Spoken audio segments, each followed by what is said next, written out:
Why you don't need a financial advisor. A lot of people think if they just turn their money over to someone else to manage, that they will do better than if they were to try to manage their money or their investments on their own. Well, we are going to find out if that is true or not in today's video. I am Tiffany Thomas, a financially free millionaire. If you're looking to become one of those, make sure and hit that like button and hit the subscribe button, and we are going to dive right in. All right, first, let's talk about what a financial advisor is versus a financial planner and a financial coach. A financial advisor is someone that will manage your investments for you. You meet with them probably once a year, maybe quarterly, and they invest in products that they have at their company that they are knowledgeable about, but they don't have access to all of the different investments. If you've heard of Morgan Stanley, Ernst & Young, even Bank of America, they have financial advisors there at brokerage companies that will manage your investments for you. And since they only have access to certain investment products, a lot of those probably have a commission that go along with them, and you are paying your financial advisor usually a 1% fee. It could be even higher than that, but you pay for the advisor, and most of the time you're going to pay extra for investments that they put you in. And then a financial planner goes into your financial goals a little bit more, and they will cover all of the different aspects of your financial life, like estate planning or insurance, and also tax. And financial planners also charge a fee based on the amount of money that you have invested with them. And a lot of them will receive commissions on different products that they sell to you. So sometimes when they are receiving commissions, they may try to persuade you to use certain products that may not be in your best interest. And going back to financial advisors, they could do the same thing because they can also receive commissions on certain investment products. And then a financial coach goes over your financial goals with you, and they help you work on improving your financial habits. They help you change your behaviors and your mindset around money. They are not managing your investments for you, but some of them, like myself, do teach you how to invest your money. The goal of a financial coach or a wealth mentor is to help you not become dependent on them, but to create your own independence so that you can manage your money yourself. You don't have to continue to pay someone else to manage your money. And financial coaches do not sell investment products or life insurance, which financial planners and advisors can do. And just to summarize that, financial advisors are mainly focused on your investments, managing your investments for you, charging a fee for that service, and possibly commissions on products they are having you invest in. And then financial planners have a more holistic view on your financial life, but they are also charging a fee and get a commission on a lot of products they recommend to you. And then a financial coach or wealth mentor helps you improve your behavior around your money, helps you to manage it better, and some of them will help you learn to invest that money so that you can do it on your own. And to give you a few examples on different things that I've helped my clients with, I've helped them set up a debt repayment plan. I've also helped them set up a budget, and I've helped them learn to invest in the stock market and automate their investing. And if investing on your own is something you are interested in and getting that automated, I have a free masterclass about that I created. I will leave a link below this video in the description. All right, going back to why you don't need a financial advisor. If you were thinking, well, if I just have someone else manage my investments for me, then they can do a better job at that. I will get higher returns than if I were to do it myself. And that is not necessarily the case. Let's take a look. Financial advisors rarely beat the market. Large cap fund managers, people who could be considered the most elite of the elite when it comes to financial advisors, are outpaced by the S&P 500 a staggering 92.2% of the time. Over 90% of the time, financial advisors are not outperforming the S&P 500. Essentially, you could be investing in an index that follows the S&P 500 and outperform a financial advisor. And then also, financial advisors charge you regardless of whether or not they make you money. The fees that financial advisors charge are not based on the returns they deliver, but rather are based on how much money you invest with them. This means that even if they end up losing the money that you entrust them with, you're still going to get a bill for their services.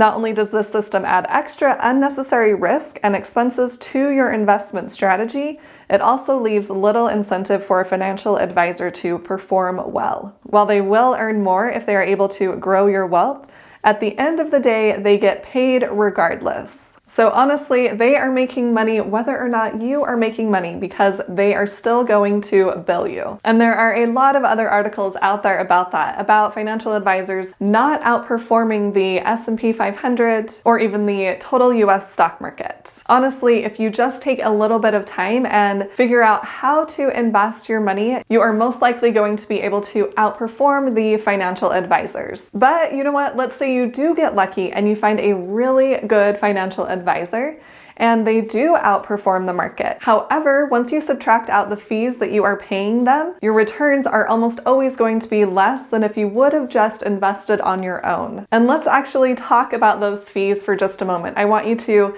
see how much you are really going to be paying a financial advisor over the period of your investing years. This is from the White Coat Investor. If you haven't checked out his blog, make sure and do that. He has a lot of really great information about the FIRE movement, financial independence, retire early. I really liked his article, The Cost of Using a Financial Advisor. If you are thinking 1% doesn't sound like that much, since most financial advisors charge 1% of the money that you have invested with them. It may not sound like that much money, but we are going to take a look and see exactly how much it really turns out to be. In this example he gives, he says, let's consider a quality advisor who charges 1% of the portfolio a year, of your portfolio. Let's compare him to a do-it-yourself investor, those who are doing it on their own, who holds the same portfolio and achieves the same after-tax return of, say, 5%. Let's say they both invest $50,000 a year for 30 years. How much more will the do-it-yourselfer have after 30 years? You can see in this graph here, the blue is the financial advisor, and then the orange is the do-it-yourself. So in the beginning, it's not that much difference, but as you go further over the years, you can see the orange, the do-it-yourselfer, is definitely outperforming the financial advisor. And here are the exact numbers. So at the time of retirement, the do-it-yourselfer has $3.48 million. The doctor using the advisor has only $2.9 million. Using an advisor has cost the doctor almost $572,000, or about 16% of his or her retirement stash. Divide that out by 30 years, and we are talking about $19,000 every single year. There are a lot of things I could do with $19,000 a year. And then let's move to the next chart that he has. And let's say our advisor is charging that fee, that 1% fee still, but now we are adding on commissions. The commissions they are charging when they choose certain products for us to invest in. So the advisor is fee-based, meaning he takes that 1%, and he is selling you loaded mutual funds. So 5.75% of every dollar the doctor or the person invests goes to the advisor right off the bat. Loaded funds tend to also be high expense funds. They have a high expense ratio. So let's assume they perform about 1% worse a year than the funds the do-it-yourselfer chooses. Now, what's the difference after 30 years between a fee-based advisor with commissions versus the do-it-yourselfer? So again, you can see the blue is the advisor and then the orange is the do-it-yourselfer.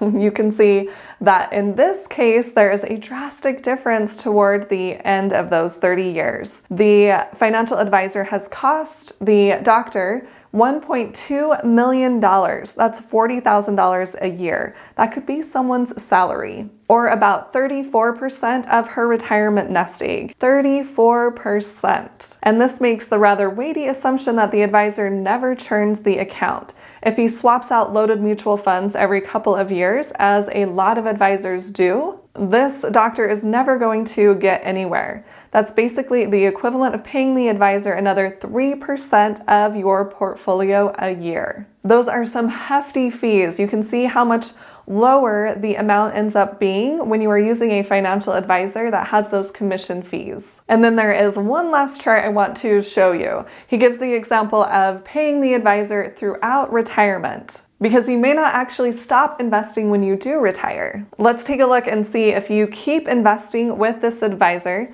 throughout your retirement, say another 30 years. Let's say you need $100,000 a year from your portfolio to live on during retirement. The doctor using the advisor got to spend $3 million in retirement and left his heirs $645,000. That doesn't sound too bad. But in the end, the advisor ended up with more of the portfolio than the person investing the money. The advisor made $4.35 million.